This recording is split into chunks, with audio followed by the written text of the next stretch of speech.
Ambassador Susan Coppage and the 2017 Trafficking in Persons Report Heroes.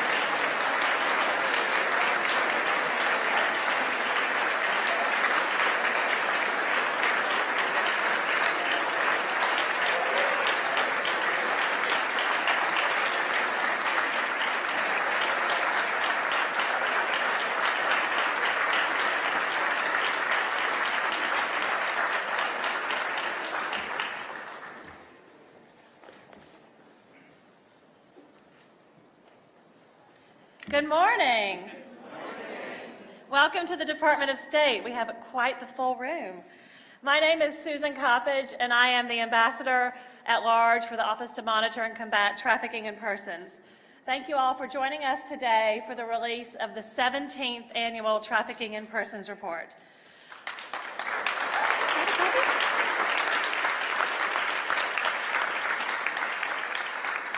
I was looking for a copy to hold up because I'm a prosecutor and I like my props. But a quick word about our program. First, our host, Secretary of State Tillerson, will share keynote remarks with us. Following additional remarks by Advisor to the President, Ivanka Trump, we will honor our 8 wonderful trafficking in person heroes and hear brief remarks from one of them. After the event concludes, I will invite you to pick up your own copy of the report. It is an honor to be here this morning with Secretary Tillerson and Ms. Trump. And I thank you both for elevating the issue of human trafficking and for your support of the Trafficking in Persons Office. And now, ladies and gentlemen, Secretary of State Rex Tillerson.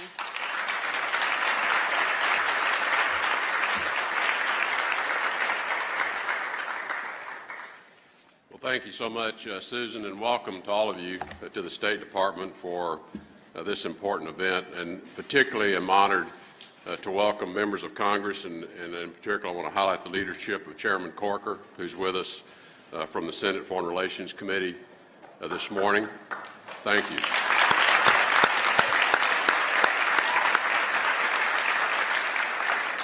You know, I think this really illustrates the dedication to combating human trafficking and the commitment of our country that we have this joint effort underway across the entire United States government. And I also want to thank Ambassador Coppage for her 16-year career devoted to this issue.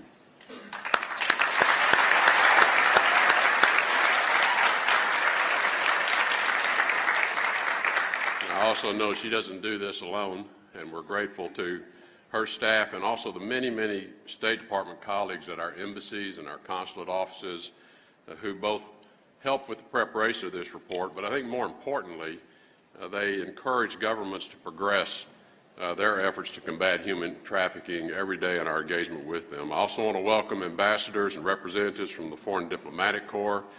Our partnership with you obviously is essential to combating human trafficking as well.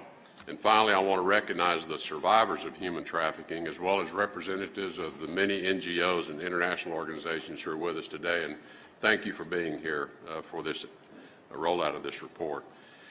I think before I get to some of my prepared remarks, since this was my first one of these to review and sign off on and make the report, I thought it useful to go back and read the original reason why we do this. This is the Victims of Trafficking and Violence Protection Act of 2000, and that's really where this all began. And I think it is useful to remind us why we're here this morning, why we're gathered in this room, and what the United States government and the people of the United States are really trying to express in this area. And I think if you go back to the preamble to this act, I think it really sums it up well. It says, the purpose of this act is to combat trafficking in persons, a contemporary manifestation of slavery, whose victims are predominantly women and children, to ensure just and effective punishment of traffickers and to protect the victims. And then I want to read just one more line for this. As the 21st century begins, the degrading institution of slavery continues throughout the world. That is why we are here this morning. The act goes on to require that the State Department prepare this annual report to make an assessment of how governments around the world are taking action to address this. And I think it's really through actions what this act motivated and what the State Department is doing as it meets this obligation is we're identifying first where the problems are. How do the problems manifest themselves? Because they continue to evolve and take on new characteristics. How do we then work with governments to cause them to put in place laws that allow them to then pursue those who participate in these various forms of human trafficking? How do we encourage governments to enforce those laws and actually begin to hold people accountable? And lastly, how do we create the conditions where the victims or the potential victims of human trafficking are able to come forward in a non-threatening way and help us understand better how this is occurring? And it's really the results of what we do that matter. The report is an important tool to help us understand and help us help other governments understand. But at the end of it, it's the individual, it's the victim, and our ability to prevent others from being victimized. Human trafficking is as old as humankind, regrettably. It's been with us for centuries and centuries. But in the expression of this act, as I read that one line to you, it is our hope that the 21st century will be the last century of human trafficking, and that's what we are all committed to. Regrettably,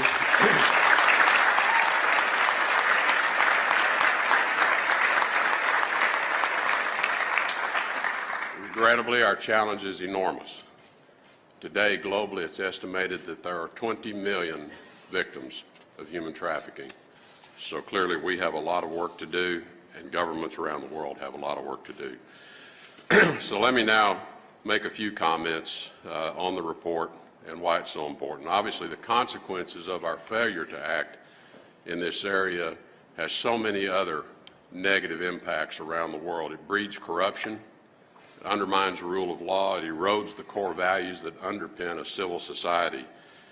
Transnational criminal networks also, whether they be drug dealers, money launderers, or document forgers, are partly enabled by participating in human trafficking activities as well.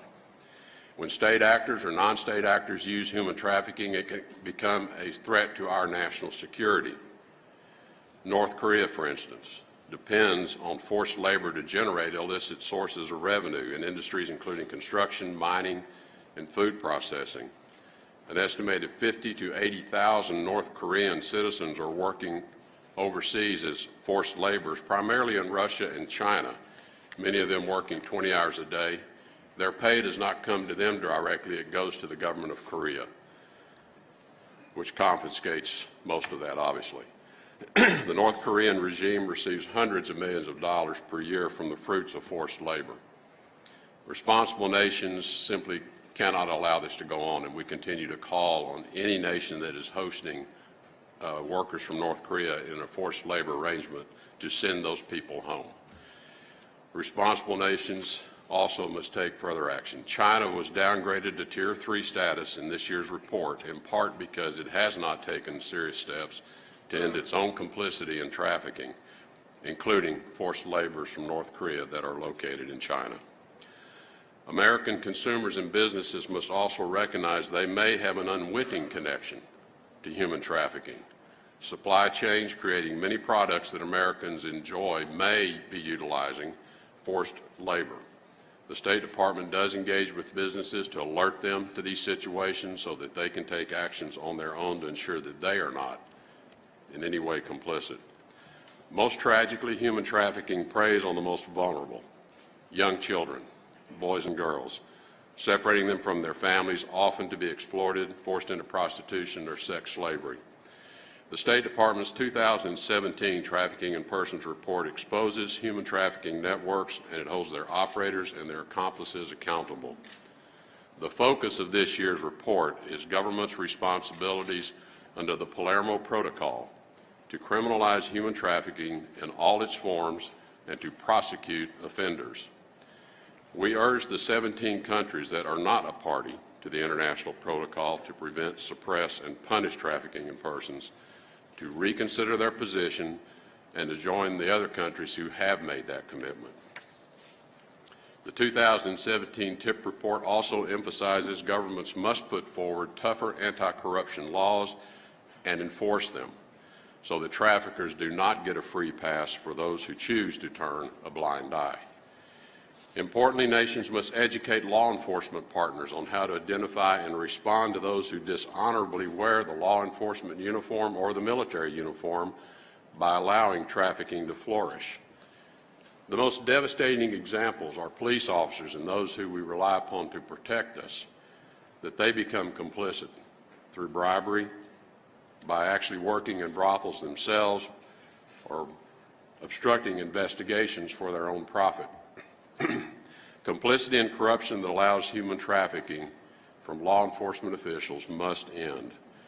We know shutting down these networks is challenging, but these challenges cannot serve as an excuse for inaction. The 2017 TIP report also recognizes those governments making progress. We want to give them credit for what they are doing. Last year, governments reported more than 9,000 convictions of human trafficking crimes worldwide, up from past years. Just to mention a few highlights. Last July, the President of Afghanistan ordered an investigation into institutionalized sexual abuse of children by police officers, including punishment for perpetrators. In January, a new law was enacted criminalizing bakabazi, a practice that exploits boys for social and sexual entertainment. The government continues to investigate, prosecute, and convict traffickers, including complicit government officials. In the Ukraine, a country that has been on the watch list for years, the Office of the Prosecutor General issued directives to improve investigations of trafficking and increased efforts to root out complicity, including convictions of police officers. A teacher at a government-run boarding school for orphans has been arrested for trying to sell a child. And officials are now on notice that complicity in trafficking will be met with strict punishment. In the Philippines, increased efforts to combat trafficking had led to the investigation of more than 500 trafficking cases and the arrest of 272 suspects, an 80% increase from 2015. Given the scale of the problem, though, all of these countries and many more have much to do. But it is important to note their progress and encourage their continued commitment. As with other forms of illicit crime, human trafficking is becoming more nuanced and more difficult to identify. Much of these activities are going underground and they're going online. The State Department is committed to continuing to develop with other U.S. agencies as well as our partners abroad new approaches to follow these activities wherever they go and to train law enforcement to help them improve their technologies to investigate and prosecute these crimes. To that end, I am pleased to highlight a State Department initiative announced earlier this year. The Program to End Modern Slavery will increase funding for prosecution, protection, and prevention efforts to reduce the occurrence of modern slavery wherever it is most prevalent. The program is the result of the important support of Congress, especially from Chairman Corker and other leaders committed to bringing more people out from under what is a crime against basic human rights. The Program to End Modern Slavery will fund transformational programs, but also set about to raise commitments of $1.5 billion in support from other governments and private donors, while developing the capacity of foreign governments and civil society to work to end modern slavery in their own countries. As we reflect on this year's reports on the state of human trafficking the world over, we recognize those dedicated individuals who have committed their lives and in some cases put their lives at risk in pursuit of ending modern slavery. For many victims, theirs is the first face of hope they see after weeks or even years of fear and pain. The 2017 TIP Report heroes will be recognized formally in just a few minutes, but I want to thank them and express my own admiration for their courage, leadership, sacrifice, and devotion to ending human trafficking.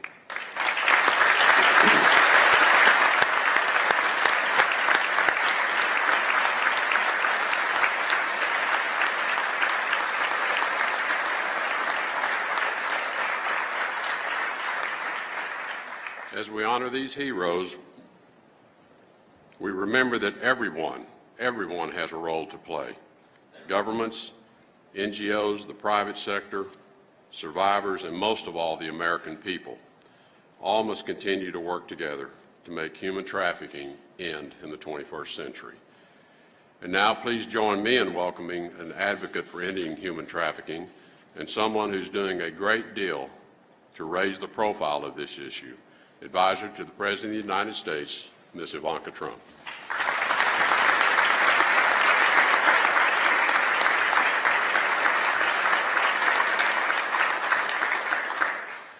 Thank you, Secretary Tillerson, for the warm welcome and for representing the United States with such incredible distinction. It is an honor to join you, Ambassador Coplage, and the entire State Department team here today who works tirelessly to remove the ugly stain on civilization that is human trafficking. We are grateful for your continued dedication. Also here with us is Senator Corker. Senator, I want to thank you for your unwavering commitment to this critical issue.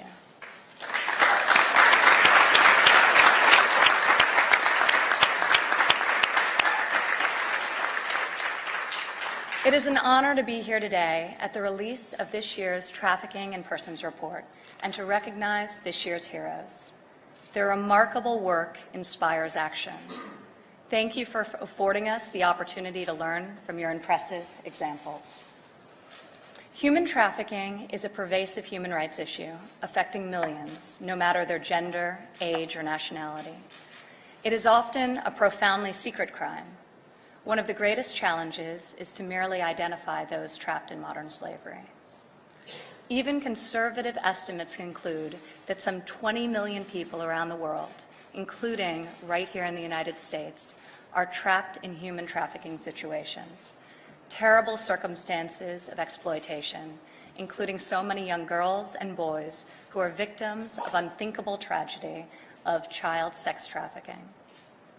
The stories of those we honor today demonstrate why combating this crime, here in the United States as well as around the globe, is in both our moral and our strategic interest. As Secretary Tillerson noted earlier, ending human trafficking is a major foreign policy priority for the Trump administration. Over the past several months, the White House has hosted roundtables and listening sessions with victims, with NGOs, members of Congress, and others to determine steps we can take to better execute a strategy to finally end human trafficking. The President signed an executive order designed to strengthen the enforcement of federal law with regards to transnational criminal organizations, including traffickers. Further, he has taken steps to ensure that the Department of Homeland Security personnel are properly trained to combat child trafficking at points of entry into the United States. This year's report emphasizes the responsibility all governments have to prosecute human traffickers. It also provides an opportunity for countries to see how others are fighting human trafficking and to adopt the most effective strategies and tactics while renewing their own resolve in the struggle. On a personal level, as a mother, this is much more than a policy priority.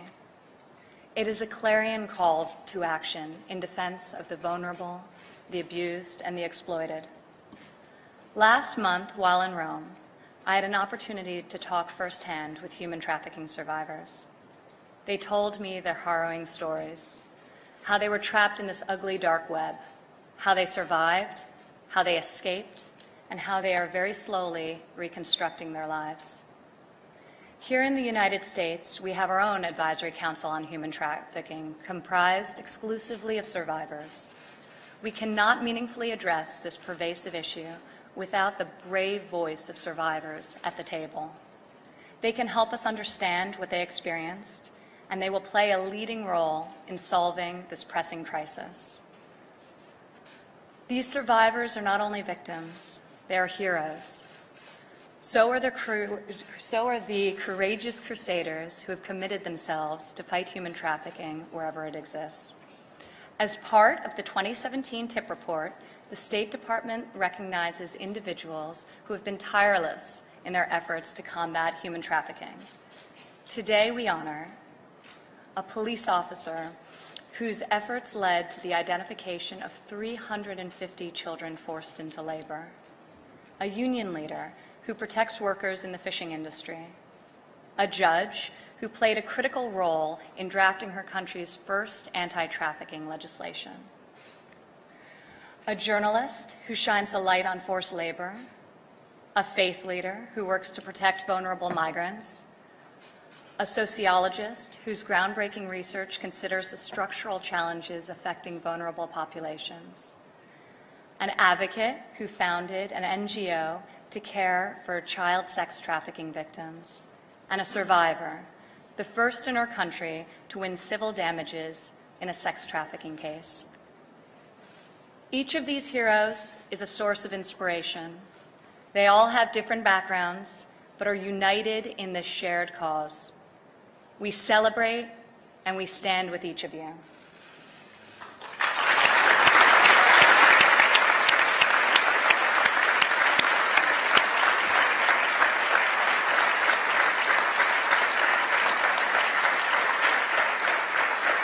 So as we mark the release of this year's report, let us remember the victims saved from the unimaginable horrors of human trafficking.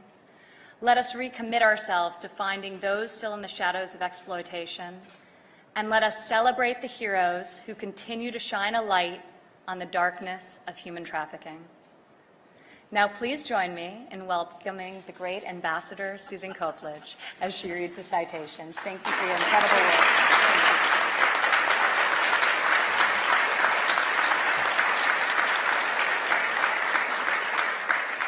Thank you, Mrs. Trump, for those heartfelt words. We look forward to continuing our partnership with the White House. I would like to ask each TIP Report hero to stand up when I call out his or her name and country and join us to receive their award.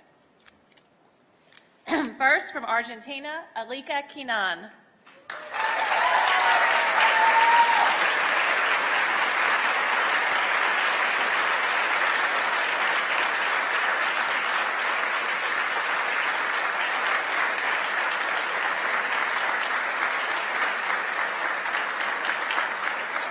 In recognition of her extraordinary courage in pursuing justice against her traffickers, her selfless efforts to assist the government in prosecuting and preventing human trafficking cases, by sharing her experiences and knowledge, and her tenacity in advocating for greater protections for vulnerable groups and victims of trafficking in Argentina.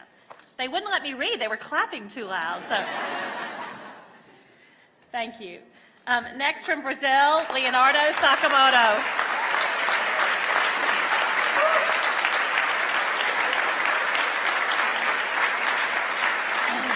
In recognition of his unwavering resolve to find and expose instances of forced labor, his commitment to raising awareness among vulnerable communities and within the private sector, and his vital role in ensuring progress in government efforts to prevent human trafficking in Brazil.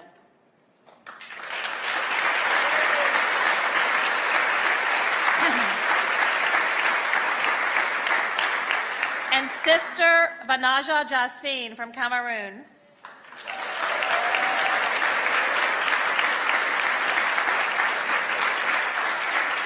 In recognition of her unrelenting efforts to combat modern slavery, her groundbreaking work in identifying a key migration trend to prevent trafficking of Cameroonians in the Middle East, and her dedication to ensuring survivors have legal support and access to comprehensive reintegration assistance.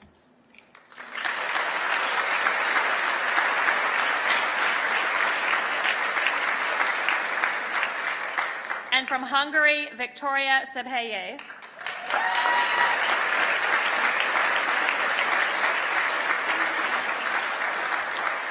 In recognition of her groundbreaking academic contributions to reveal the prevalence of child sex trafficking in Hungary, her ability to bring together government and civil society organizations to improve victim identification and services, and her dedication to increasing awareness and understanding of human trafficking.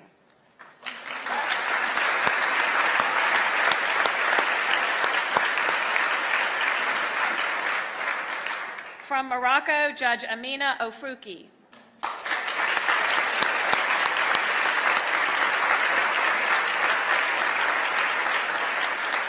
In recognition of her leadership as a driving force behind Morocco's comprehensive new anti-trafficking law, her perseverance in developing a victim-centered implementation plan, and her steadfast commitment to training judicial and law enforcement officials likely to come into contact with victims of human trafficking.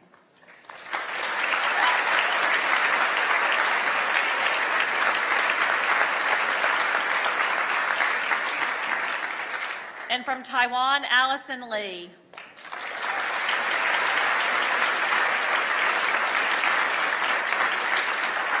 In recognition of her unwavering advocacy on behalf of foreign fishermen on Taiwan-flagged vessels, her central role in forming the first labor union composed of and led by foreign workers, and her courage in demanding stronger protections for vulnerable workers through sustained engagement with authorities and the public.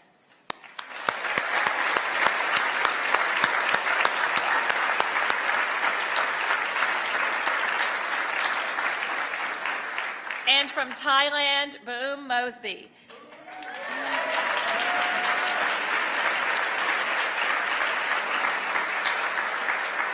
In recognition of her steadfast commitment to combat child sex trafficking in Thailand, her dedication to enhancing comprehensive care for victims, and her persistent engagement with government officials, social workers, and service providers to further protect and reintegrate survivors of human trafficking back into their communities.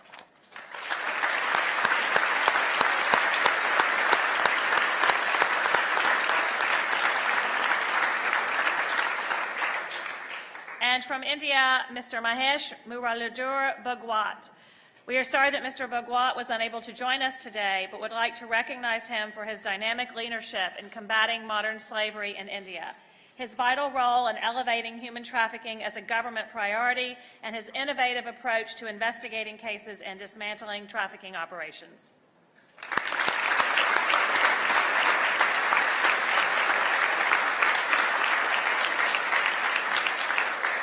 Now I am pleased to introduce Tip Report hero Boom Mosby, the founder and director of the HUG Project in Thailand. Ms. Mosby is a passionate advocate for child victims of sexual abuse in Thailand and has been instrumental in the advancement of a victim-centered approach in Thai anti-trafficking efforts.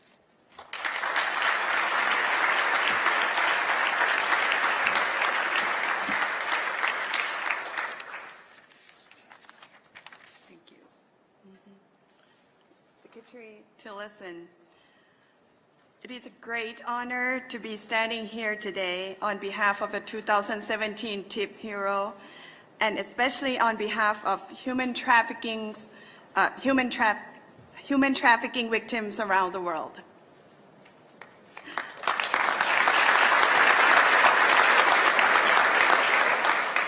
I would like to tell you about one of those victims, a girl I will call Jane.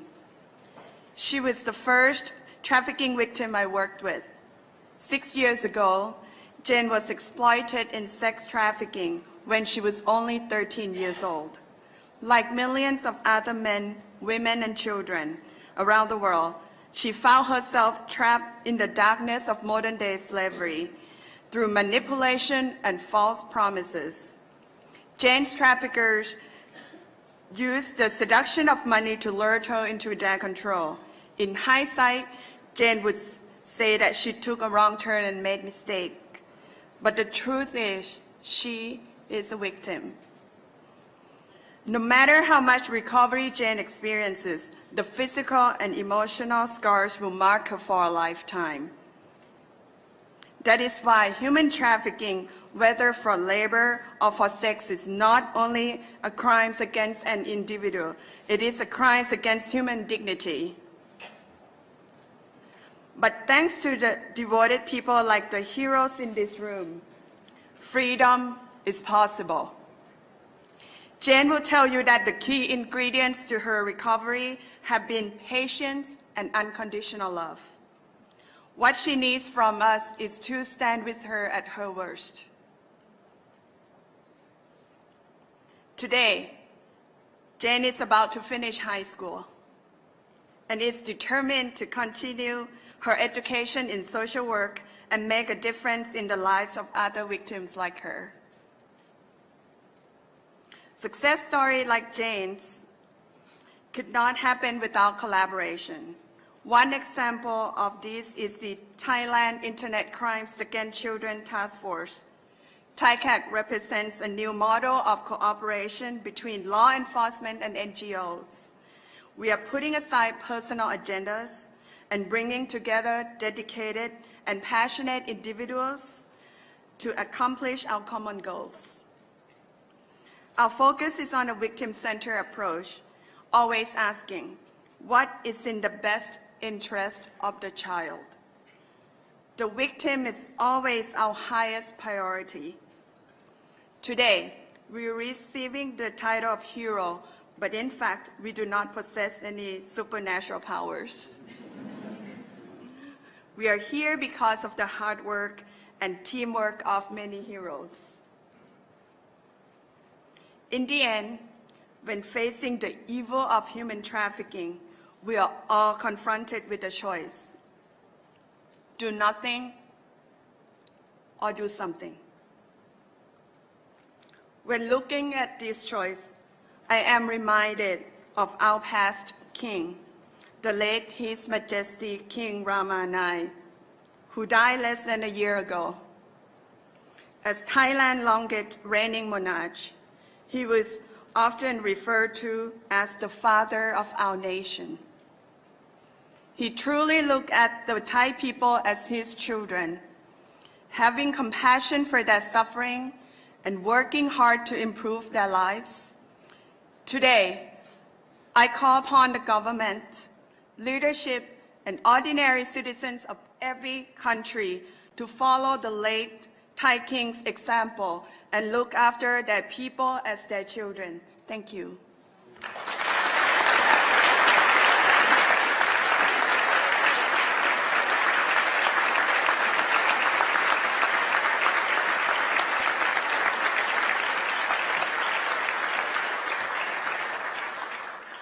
Thank you, Ms. Mosby.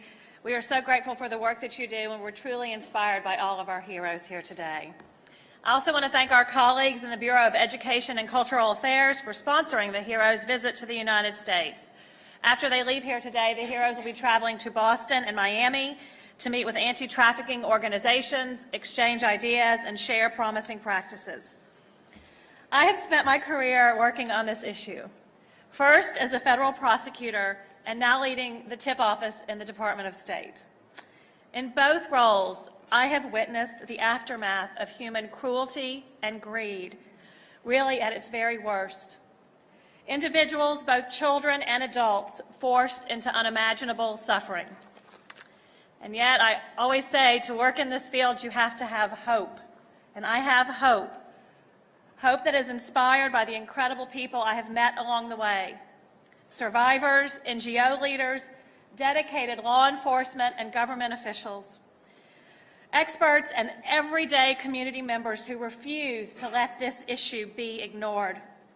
The fight against human trafficking is a struggle that unites us all, and with determination, optimism, and collaboration, we can end modern slavery.